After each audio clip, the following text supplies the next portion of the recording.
On demande aux Gabonais d'entreprendre. Et pour que les Gabonais entreprennent, il est judicieux de mettre toutes les conditions en place. Pourquoi je le dis? Il y a beaucoup de Gabonais qui se plaignent du taux de douane qui est excessivement cher au Gabon. Et du fait que si vous n'avez pas de connaissances, ou du moins vous n'êtes pas du Haut-Ogooué, vous ne bénéficiez pas des rabais. Puis, des 10% de rabais que vous demandez auprès du déclareur de douane qui ira voir l'OCB, c'est-à-dire le chef de bureau. Alors, concernant l'import-export, comme vous le savez, il y a une loi des voitures de plus de 10 ans qui peuvent déjà rentrer. Mais le taux de douane, comme j'ai dit au début, coûte excessivement cher. Donc cela ne favorise pas à ce que les Gabonais puissent importer des véhicules. Et les chefs de bureau qui font la pluie et le beau temps, ceux de Port-Gentil et ceux de Libreville, qui donnent des prix exorbitants à ces Gabonais-là, qui veulent dédouaner leurs marchandises. Je prends le cas d'un jeune Gabonais qui m'a contacté, qui a fait venir 2 conteneurs de 40 pieds à raison 4 voitures dans chaque conteneur. On lui a demandé de payer 18 millions, donc 9 millions par conteneur.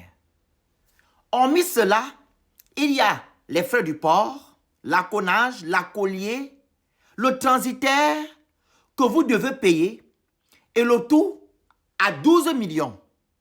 Et je vais encore aller même plus loin. Il y a les frais de franchise de 10 jours.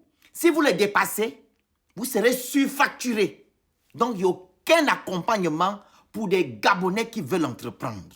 Il y a des gens qui abandonnent leurs conteneurs au port du fait qu'ils sont asphyxiés. Et comment l'entrepreneur gabonais va émerger?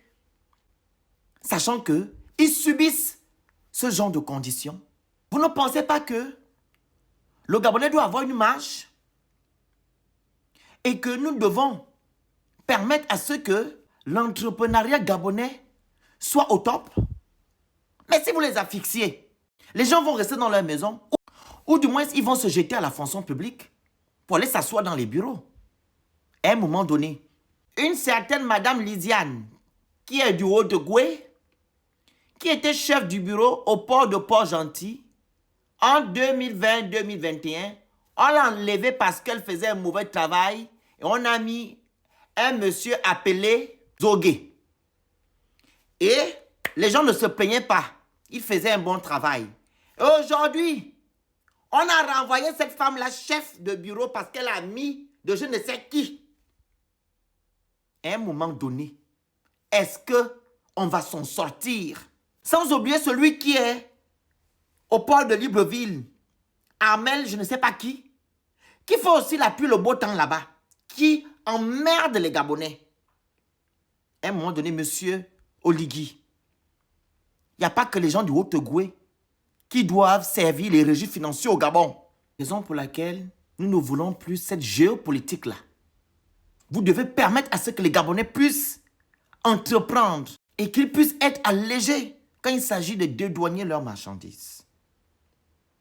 Donc, s'il vous plaît, mettez un regard à la douane. Parce que les Gabonais sont fatigués de dépenser des sommes colossales pour pouvoir dédouaner leurs marchandises. Merci.